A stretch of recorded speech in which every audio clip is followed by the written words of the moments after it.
Eu sei que é uma tarefa difícil ministrar uma palestra às 11 horas e 50 minutos, mas vamos fazer um esforço aqui. Vamos abrir a palavra de Deus, vamos ficar de pé e vamos abrir a palavra de Deus em Atos dos Apóstolos, capítulo 13, versos de 1 a 3.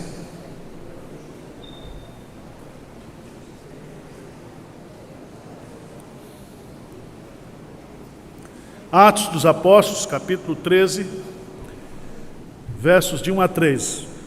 O tema que me deram para falar nessa manhã é sobre filosofia de plantação de igrejas.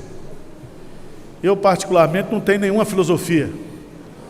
Eu entendo que o livro de Atos é o padrão bíblico, né? Se nós seguirmos Atos, nós vamos fazer a obra missionária.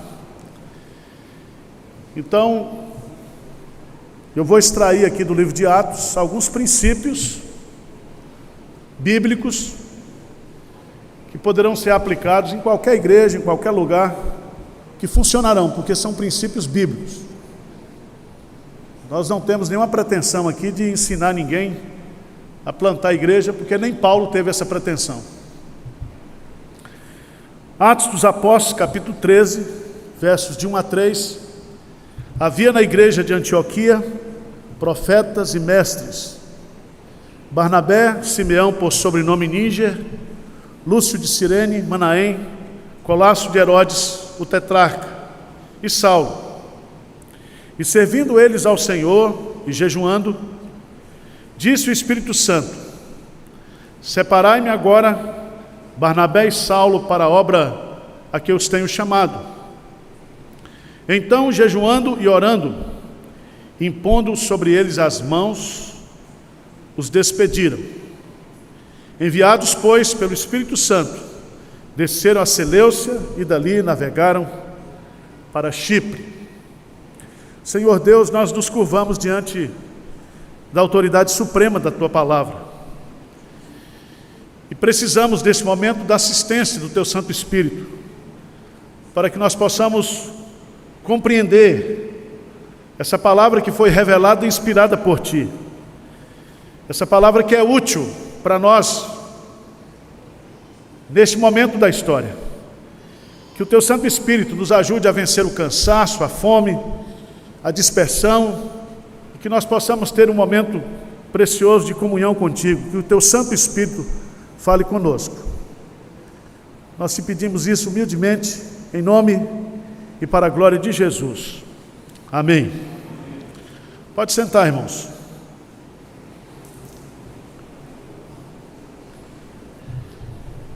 Eu quero, em primeiro lugar, dizer para vocês que o livro de Atos é, na minha visão, o manual de missões, de plantação e de revitalização de igreja que nós temos. Nós estamos muito preocupados como pastores, principalmente em congressos como esse, de aprender determinadas receitas de igrejas que fazem missões e que plantam a igreja, e às vezes copiar um modelo de igreja, ou um modelo de trabalho que está sendo aplicado em alguma igreja. Eu, por exemplo, tive a oportunidade de ler aquele livro do Tim Keller, um livro muito interessante, A Igreja Centrada. E eu, por causa de limitação mesmo, de inteligência, não entendi bem o livro. E tenho uma dificuldade muito grande de colocar em prática aquilo que ele coloca lá. Se você lê Igreja com Propósito, se você lê Igreja Simples, se você lê Rede Ministerial, se você lê Igreja Natural, nós temos aí a igreja agora das 9 marcas, né? Então tem modelo de igreja para você escolher. Mas eu entendo que se o Espírito Santo nos deu 4 versões do Evangelho, Mateus, Marcos, Lucas e João, onde os obreiros são selecionados, onde os obreiros são treinados, o livro de Atos ele é colocado pelo Espírito Santo como uma continuação da obra dos apóstolos, da obra de Jesus Cristo. E além de ser, do ponto de vista da hermenêutica, um livro com informações históricas, esse livro também, ele é um diário missionário. Lucas, ele não era historiador de profissão, ele era médico. Mas Lucas, ele fecha o seu consultório médico e vai viver missões, vai acompanhar Paulo. Vocês conhecem bem o texto de 2 Timóteo, quando Paulo está morrendo, ele diz: só Lucas está comigo. De tal maneira que nós não precisamos inventar a roda ou ficar atrás de modelos de plantação e de revitalização de igreja, se nós temos o livro de Atos dos Apóstolos como dado pelo Espírito Santo, para que nós possamos ter aqui princípios para a plantação de igreja. O primeiro princípio que eu quero compartilhar com vocês, à luz de Atos,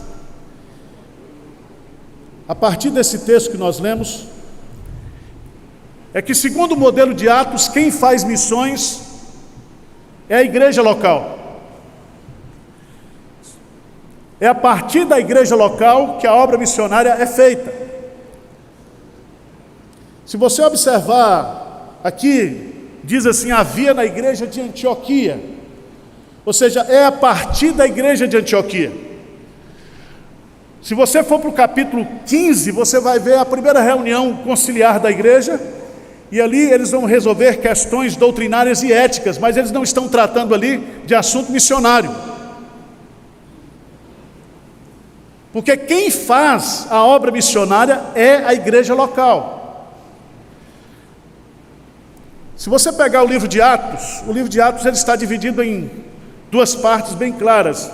Do capítulo 1 até o capítulo 12, nós temos o trabalho da igreja de Jerusalém. Do capítulo 13 em diante, você tem o trabalho da igreja de Antioquia. E é tão interessante você observar que Paulo vai evangelizando, plantando igrejas, ele é enviado por uma igreja local, ele presta relatório para essa igreja local. As cartas que ele escreve na sua maioria para as igrejas locais, exceto as cartas pastorais e pessoais. Então o foco de Paulo sempre foi a igreja local. Eu diria que, se a gente pudesse acrescentar, e eu acho que a gente pode acrescentar naquilo que os reformadores disseram, quais são as marcas de uma igreja verdadeira? A pregação e o ensino da palavra, a administração correta dos sacramentos e o exercício fiel da disciplina. Eu acrescentaria uma quarta marca, que é justamente uma igreja que faz o que? A obra missionária. Uma igreja local que não está envolvida com a obra missionária deixou de ser igreja. É tão importante isso, irmãos, a gente entender, porque o próprio dono da igreja, que é Jesus Cristo, lá em Apocalipse capítulo 2, ele caminha dentro da igreja, no meio das igrejas, e eu fico pensando que Jesus Cristo poderia escrever uma carta circular para 7 igrejas, mas ele vai se dirigir individualmente a cada igreja, e o grande refrão que aparece lá é, ouvir o que o Espírito Santo diz às igrejas. Se você vai para o sistema do governo presbiteriano, você descobre que é da competência exclusiva do conselho local, estabelecer pontos de pregação, congregações e igrejas. Quem planta igrejas são igrejas locais. Se nós formos fazer um estudo histórico da igreja presbiteriana no Brasil, você vai descobrir que em várias regiões do país foram igrejas locais que lideraram o processo de plantação e de crescimento de novas igrejas. Fazendo um estudo lá em São Paulo, você descobre a Igreja Presbiteriana Unida, a Igreja Presbiteriana do Brás, que no passado foram igrejas que foram levantadas por Deus para fazer a obra. E você vai para determinadas regiões do interior, você vai descobrindo que igrejas locais foram usadas para plantar novas igrejas. Então esse é um princípio que está presente no livro de Atos. Então a igreja não tem que ter um conselho missionário. A igreja, o conselho da igreja, deve ser missionário. Então esse é um princípio que está presente no livro de Atos dos Apóstolos e que nós precisamos resgatar na Igreja Presbiteriana do Brasil. Se você fizer um estudo hoje daquelas igrejas que estão vitalizadas, que estão crescendo, são igrejas que estão envolvidas com a obra missionária. Segundo princípio que nós encontramos aqui em Atos dos Apóstolos, capítulo 13, é que o Espírito Santo, ele é o executivo da obra missionária. Se você prestar atenção e fizer um estudo sobre a pessoa e a obra do Espírito Santo no livro de Atos, você vai descobrir que o livro de Atos tenta provar ou tenta apresentar para os seus leitores a pessoa do Espírito Santo e a obra do Espírito Santo. E é o Espírito Santo que diz aqui: separai-me. O Espírito Santo diz: separai-me agora Barnabé e Saulo para a obra que eu os tenho o quê? Chamado. Veja no versículo 4, diz assim: enviados, pois, pelo Espírito Santo. É o Espírito Santo, através da igreja local, que faz a obra missionária. E aqui entra uma coisa que eu acho interessante no nosso meio, é que nós, na nossa confissão de fé, nós cremos na soberania de Deus. Esse foi um marco da igreja reformada. Só que a gente não vive a soberania de Deus.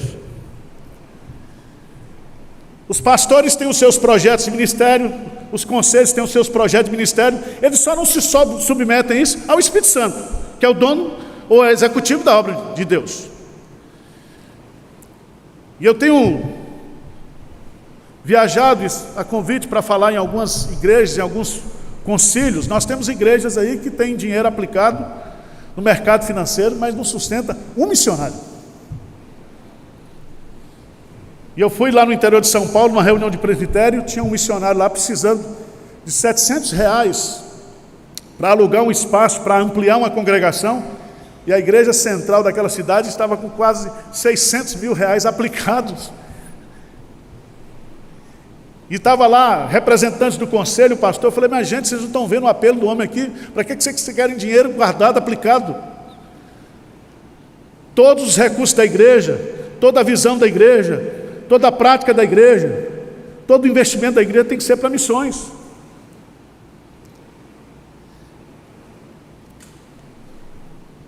Vamos adiante, por favor, em Atos dos Apóstolos, capítulo 16.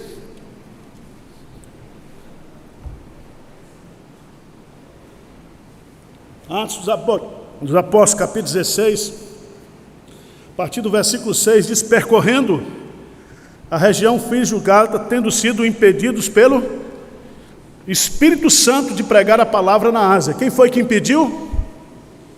O Espírito Santo. Depois você vai para o versículo 7, defrontando Mísia, tentavam ir para a Bitínia, mas o Espírito de Jesus não o permitiu. Então o Espírito Santo, o Espírito de Jesus, a segunda pessoa da Trindade. Terceira pessoa, segunda pessoa, agora vem a primeira pessoa. À noite sobreveio a Paulo uma visão, na qual um varão macedônio estava em pé e lhe rogava dizendo: passa a Macedônia e ajuda-nos. Versículo 10, lê comigo aí, por favor. Assim que teve a visão, imediatamente procuramos partir para aquele destino, concluindo que Deus nos havia chamado para lhes anunciar o Evangelho. Veja que coisa interessante. As três pessoas da Trindade estão envolvidas aqui no direcionamento missionário.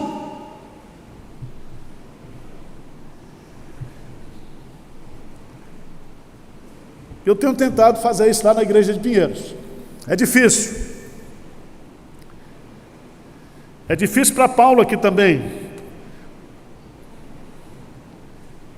Mas o que eu acho interessante nesse texto é a submissão de Paulo.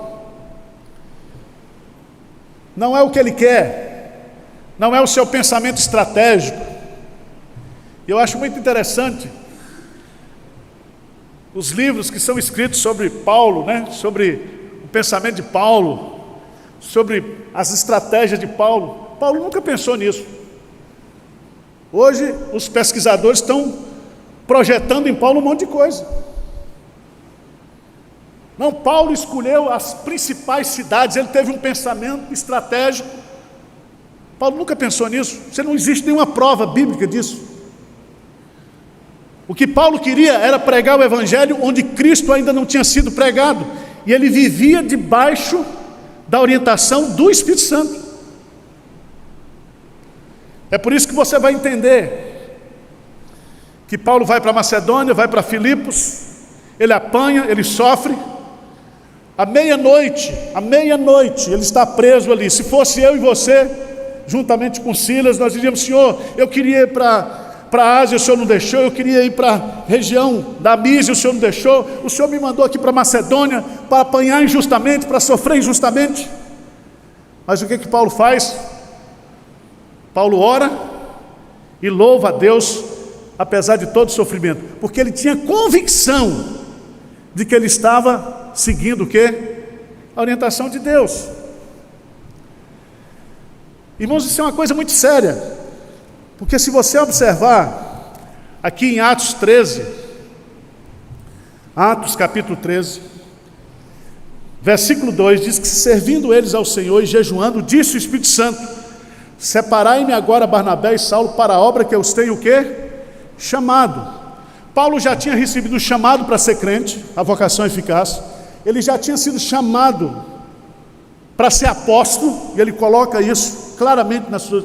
Mas agora ele está dizendo aqui que ele foi chamado para uma obra específica. Significa que eu e você, como plantador de igreja, como pastor de igreja, nós temos que ter essa orientação do Espírito Santo na nossa vida. Não adianta eu querer ir para um lugar que Deus não está me enviando, que Deus não está me mandando. O grande problema que nós temos na igreja presbiteriana hoje são pastores que querem ir, querem ficar no lugar onde Deus não quer. E as pessoas se tornam o quê? Problemas. É como Jonas. Porque Jonas era calvinista, Jonas era presbiteriano, Jonas era neopuritano. Só que a teologia dele virou ideologia. Ele queria morrer, mas não queria obedecer. Ele faz uma profissão de fé lá, diz: eu sou hebreu, eu sou criacionista, eu sou teísta, a salvação vem do Senhor. Ele dá uma aula para Deus sobre os atributos de Deus, mas ele só ora a pulso, porque ele estava na barriga do peixe. Ele não tem nenhuma compaixão pelas pessoas que estão perdidas, mas ele está ali zelando da sua teologia, que se tornou uma ideologia. Tem muitas igrejas hoje na IPB que estão ensinando a Bíblia, que estão pregando a Bíblia, mas que não estão fazendo a obra missionária. E é tão interessante isso na IPB, tão interessante, porque as pessoas que são mais criticadas são aquelas que estão trabalhando. Eu nunca vi subir no Supremo Conselho um documento que punisse pastor que acabasse com a igreja. O cara entrou, tinha 200 membros, largou, está deixando com 20. Esse cara não é punido, esse cara não é repreendido.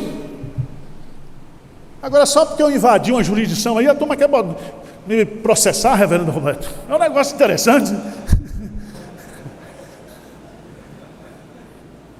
Irmãos,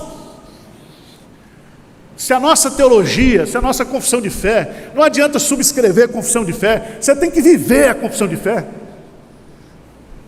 Você tem que entender que quem manda na igreja é Deus, Deus Pai, Deus Filho, Deus Espírito Santo. Se nós cremos na soberania de Deus, nós temos que viver a soberania de Deus. E o Espírito Santo, ele é o executivo da obra missionária. A igreja local, o Espírito Santo.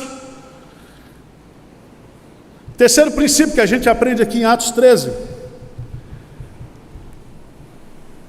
é que a oração ela é a chave para a obra missionária. Diz o texto que, servindo eles ao Senhor e jejuando, disse o Espírito Santo: separai-me agora Barnabé e Saulo para a obra que eu os tenho o quê? Chamado. Eles estavam servindo ao Senhor. O verbo no grego aqui é o verbo liturgia, a ideia de adoração. Mas eles estavam ali trabalhando naquela igreja. Você não tem o tempo. Se você observar bem, Atos capítulo 11, fala que essa igreja de Antioquia, ela não foi plantada por uma pessoa. Diz lá no versículo 20 do capítulo 11, que alguns crentes, porém, que eram de Chipre, de Cirene, e que foram até Antioquia, falavam também aos gregos, anunciando-lhes o evangelho do Senhor Jesus. A mão do Senhor estava com eles e muitos crentes se converteram ao Senhor. Então essa igreja de Antioquia, que é uma das igrejas mais importantes do Novo Testamento, que é a igreja que é usada por Deus para fazer a obra missionária transcultural, essa igreja não foi plantada por nenhum medalhão da igreja, foi plantada pelo povo. E o apóstolo Paulo diz: quem planta e quem rega não é nada, mas é Deus que dá o que? O crescimento. Quando Barnabé chega lá, a igreja já está pronta. E Barnabé então vai atrás de Paulo e traz Paulo. E Paulo agora entra no cenário da história. E Paulo então vai trabalhar na igreja de Antioquia, talvez como pastor auxiliar de Barnabé. E é ali trabalhando e servindo a Deus, e orando e buscando a Deus, que Deus o envia. Às vezes é interessante no presbitério,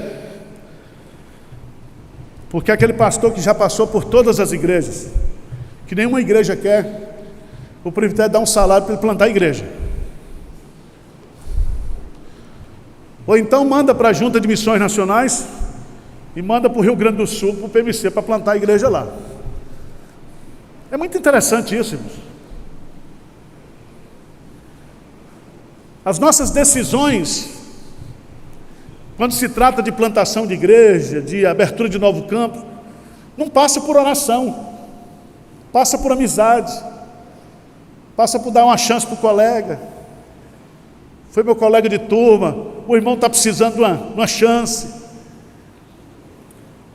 A gente não tem nenhum princípio espiritual, nenhum temor diante de Deus de fazer isso. A gente faz isso, já se tornou uma praxe, uma norma comum na igreja. Certa vez no PMC, nós recebemos um projeto de um pastor que estava saindo de uma igreja, e ele mandou um projeto para o PMC para plantar uma igreja na cidade, uma cidade próxima. E ele era um candidato para ser o plantador dessa igreja, dessa nova igreja. E aí nós fomos discutir ou investigar o assunto.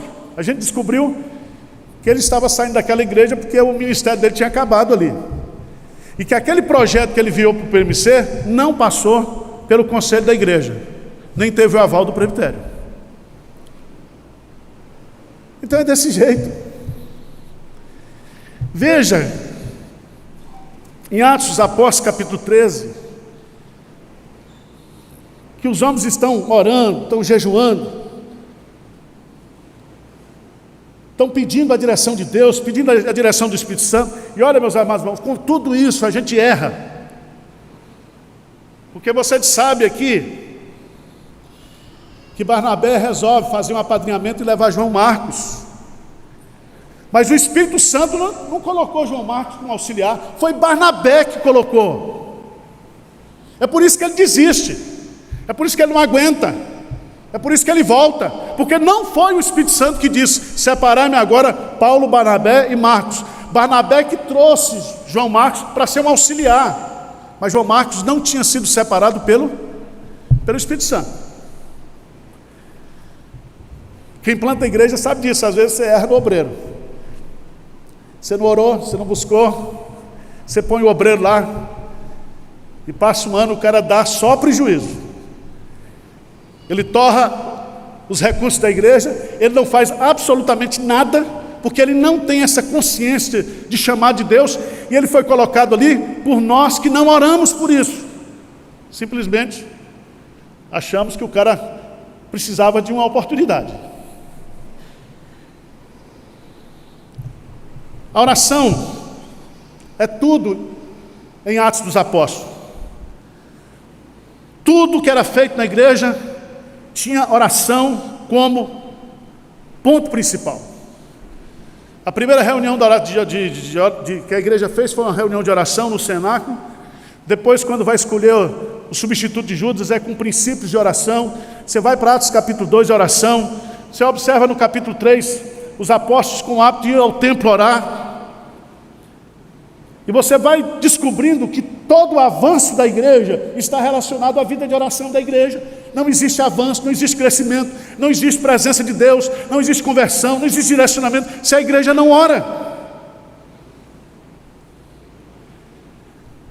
E a nossa IPB hoje está cheia de gente que é referência em pregação, é referência em escrever, é referência como professor, é referência nisso.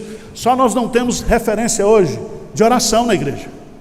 Se tem, está no anonimato. Se tem, nós não sabemos. Porque, meus amados irmãos, se nós formos pegar os nossos exemplos da história, o próprio John Knox orava assim: ou dá-me a Escócia ou eu morro. Ele é o pai do presbiterianismo, era um homem de oração. Se nós pegarmos a história dos ministérios, dos grandes servos de Deus, de Spurgeon, qualquer um que você quiser, oração.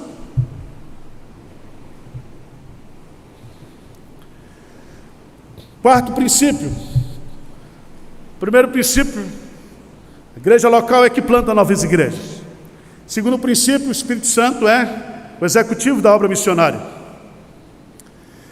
Terceiro princípio, oração é a chave para a plantação de igreja, para fazermos a obra missionária. Eu acho interessante, porque tem alguns modelos de plantação de igreja hoje, que os caras estão usando Caetano Veloso e Dorival Caymmi para ajudar o Espírito Santo a converter o homem moderno. É interessante isso.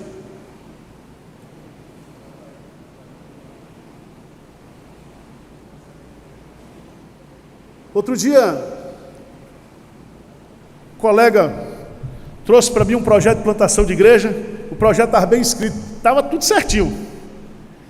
Ele tinha o grupo inicial, ele tinha os prazos, ele tinha feito o estudo etnográfico, PIB, tudo da região. Ele tinha contratado os músicos, tinha que ser músicos profissionais para dar qualidade ao louvor. Não importa se o cara não é crente, o importante é que o cara seja competente. E ele falou. Eu falei: meu irmão, tem algum espaço aí para o Espírito Santo, para oração, alguma coisa do sobrenatural de Deus? Porque do jeito que está aí, que você está apresentando aqui, você não precisa de nada, você é o cara. E eu li para ele João capítulo 15, Jesus Cristo dizendo: sem mim nada podeis fazer. Irmão, se com oração, se com a direção do Espírito Santo já é duro, imagine sem isso. Nós começamos um projeto agora de plantação de igreja, lá no centro de São Paulo, com pessoas imigrantes. Nós temos 6 nacionalidades. E o culto, os pregadores pregam em português e tem tradução simultânea para o crioulo e para o francês. Eu procurei algumas igrejas para a gente fazer uma parceria, para alugar um espaço. Não conseguimos. Conseguimos uma igreja coreana, que já tem um espaço que fica embaixo de um viaduto, e já funciona lá uma igreja para os moradores de rua. E a gente então entrou lá, nós estamos lá dividindo esse espaço aos domingos, com esse pessoal. E o que eu acho impressionante, é que do ponto de vista humano, do ponto de vista estratégico, do ponto de vista metodológico, tinha tudo para dar errado. E a semana passada mesmo, 3 muçulmanos se converteram a Deus, estão sendo discipulados para serem batizados. Eu já batizei cerca de 40 pessoas. profissão de fé, gente que tinha 2, 3 mulheres, pessoas que estão consertando a vida, gente que está vindo para o Brasil, expulsa da sua terra, precisando de uma oportunidade, e nós muitas vezes não estamos entendendo que isso é a direção de Deus, direção do Espírito Santo de Deus. A nossa igreja, a Igreja Presbiteriana do Brasil, ela nasceu como fruto do avivamento da obra missionária. E a Igreja Presbiteriana do Brasil não pode deixar de ser uma igreja missionária. Não basta apenas o esforço da direção da igreja, colocando os recursos, colocando as agências, mas é necessário que haja um despertamento espiritual nas igrejas locais, nos pastores, para que nós possamos ter essa perspectiva de que nós precisamos da direção do Espírito Santo, do poder do Espírito Santo, da vida de oração, de homens separados por Deus, enviados pelo Espírito Santo, para que a obra dê resultado.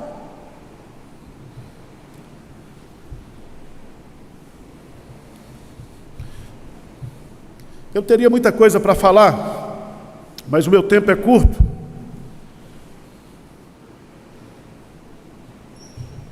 Mas eu queria dizer uma coisa para vocês, para sintetizar até aquilo que o reverendo Roberto colocou aqui hoje.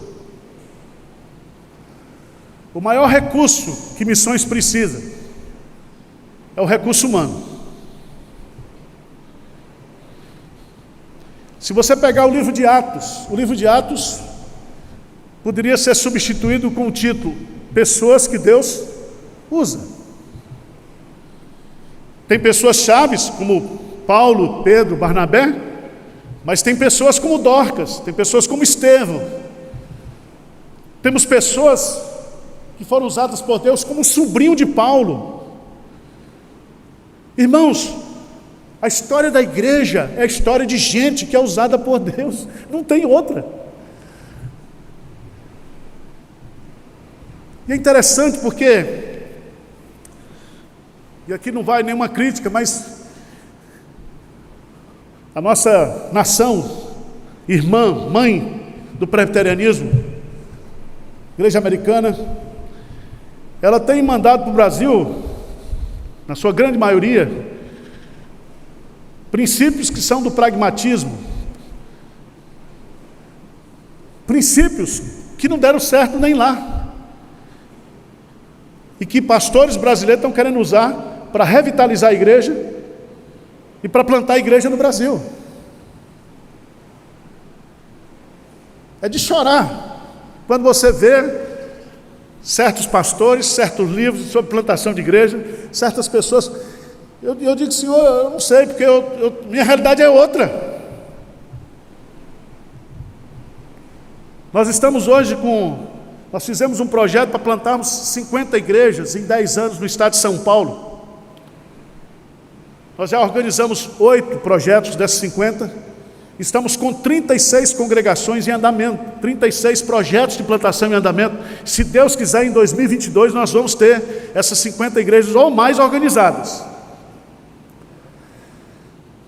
Mas isso, meus amados irmãos, é uma luta. É uma luta. Como o apóstolo Paulo coloca, Deus abre uma porta para o trabalho, mas há grandes o quê? Adversários. É luta. É luta espiritual, é batalha espiritual. É luta contra a mentalidade fechada, é luta contra a falta de perspectiva, de esperança, é luta de obreiros que não têm paixão, que não têm amor. E diz o texto aqui, e servindo eles ao Senhor e jejuando, disse o Espírito Santo: separai-me agora Barnabé e Saulo, para a obra que eu os tenho o quê? Chamado. O obreiro é 99% da obra, irmãos. 99% da obra é o obreiro. Se o obreiro for bom, a obra sai. Se o obreiro for chamado, a obra sai. Se o obreiro for um homem de pregação, a obra sai. Se o obreiro for um homem de oração, se ele for uma pessoa de visitação, de iniciativa, a obra vai, Deus usa. É muito interessante Porque existe hoje na igreja uma teologia para justificar a inércia, né? O Senhor dá enquanto dorme, né? É o Salmo 127. A doutrina da eleição, que é uma doutrina das mais bonitas, das mais motivadoras para a evangelização. Paulo está em Corinto, Paulo está enfrentando dificuldades para plantar uma igreja em Corinto. Paulo está querendo desistir de plantar a igreja em Corinto, e Deus aparece para ele e diz assim: Paulo, fica aí, porque eu tenho muita gente nessa cidade. Não temas, eu estou contigo. Veja bem, Deus está mostrando para Paulo que o fato de ter eleitos de Deus daquela cidade, ele não pode o quê? Desistir. Conversando com um colega lá em São Paulo, ele me disse: não, esse negócio de missões, evangelização, isso é para você, para outros aí. A minha teologia é o seguinte: eu preparo o culto, organizo o culto, e Deus manda os eleitos. Deus vai trazer os eleitos.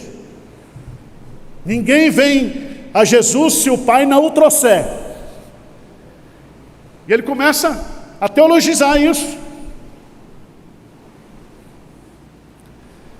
E ele esquece que a doutrina da eleição é a grande motivação doutrinária para a gente fazer a obra missionária. Veja lá em 2 Timóteo.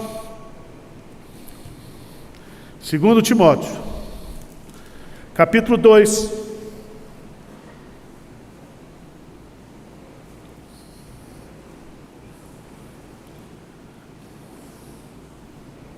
Versículo 10, o que é que diz aí? Por esta razão, tudo suporto por causa dos eleitos, para que também eles obtenham a salvação que está em Cristo Jesus com eterna glória. Paulo está dizendo: por esta razão, tudo suporto por causa dos eleitos. Lá em Tito, Paulo diz claramente que ele é apóstolo para promover a fé que é dos eleitos. Em 2 Tessalonicenses, Paulo dá graças a Deus por Deus ter escolhido aqueles irmãos para a salvação.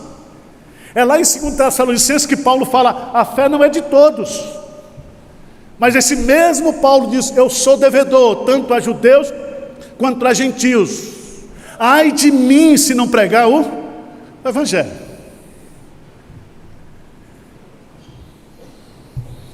Irmãos, nós estamos perdendo muito tempo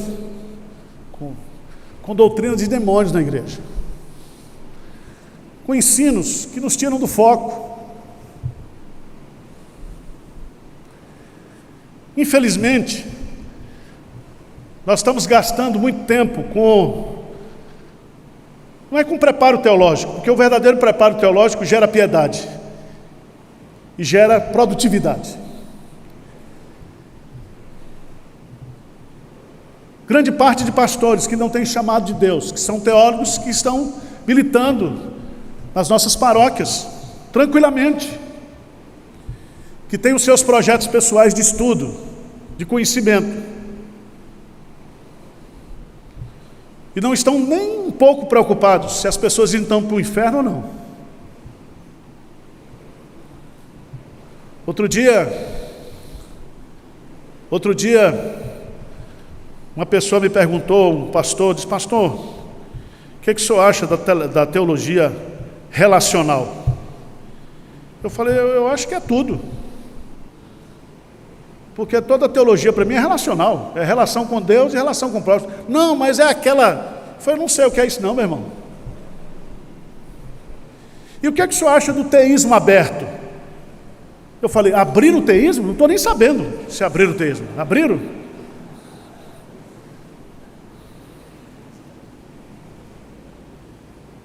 E aqueles que dizem assim: pastor, qual é a sua escola de pregação? Eu falei: a escola dominical. Não, eu estou falando a escola assim, o senhor é Martin Lloyd Jones, não sei o que. Eu falei: rapaz, eu não sei o que é isso não. Eu nem sei o que é isso. Aliás, eu nem gosto de Martin Lloyd Jones, porque ele é muito prolixo. Ele gasta 200 páginas para explicar uma preposição. Eu não aguento. Eu prefiro John Stott, que vai mais, tem as heresias dele, mas é mais prático. Recebi um tratado uma vez de um colega, respeito o colega todo, falei, pastor, eu trouxe um tratado aqui para o senhor, é uma tese de doutorado, dessa grossura assim. Eu falei, é sobre o quê? Ele disse, é sobre o eu de Paulo. Eu falei, o eu de Paulo, o que é isso? Não, lá em Romanos, capítulo 7, tem aquela luta. O bem que eu quero fazer, esse eu não faço. E o mal que eu não quero, esse eu faço. E a grande discussão é saber quem é esse eu. É Paulo? E eu falei, tem quantas correntes? Ele disse, tem 7. Eu falei, tá danado. Eu só aprendi uma com o pastor Francisco Leonardo, que foi meu professor de exegese. Até hoje, 30 anos no ministério, sempre pregando que é Paulo. Não vou mudar, não. Não vou mudar. Aí eu me lembrei de Paulo, que diz a Timóteo, permanece naquilo que aprendestes, sabendo de quem aprendeu. Eu vou entrar numa discussão dessa, meu irmão? E se a gente for para o campo de plantação de igreja, é piada. É piada. Porque nós temos agora a igreja missional. Eu falei, o que é a igreja missional? É a igreja que faz missões. Eu falei, então é missionária a igreja, o que é que tem de novo aí? Não, missional agora. Aí o outro diz, pastor, o senhor viu lá o que o Tim Keller disse? A nossa igreja agora é igreja para a cidade. Eu falei, não é não? A igreja de Deus que está em Antioquia, a igreja de Deus está em Tessalônica, a igreja de Deus está em Corinto. A igreja não está em Marte, está na cidade. Onde é que está a igreja? Não, mas só precisa entender que é uma coisa. Meu irmão, eu não tenho tempo para isso não, meu irmão.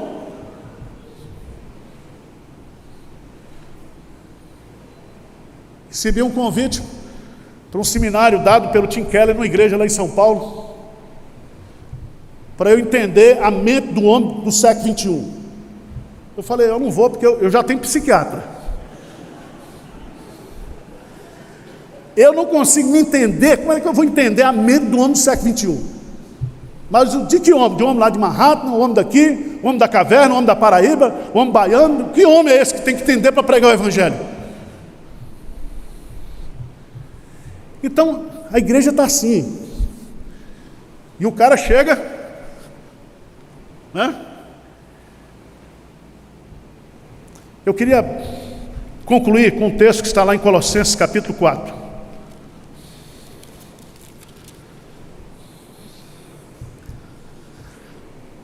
Colossenses capítulo 4.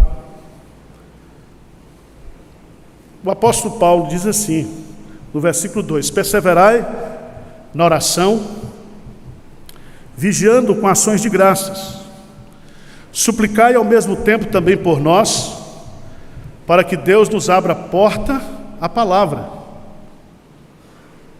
a fim de falarmos do mistério de Cristo, pelo qual também estou o quê?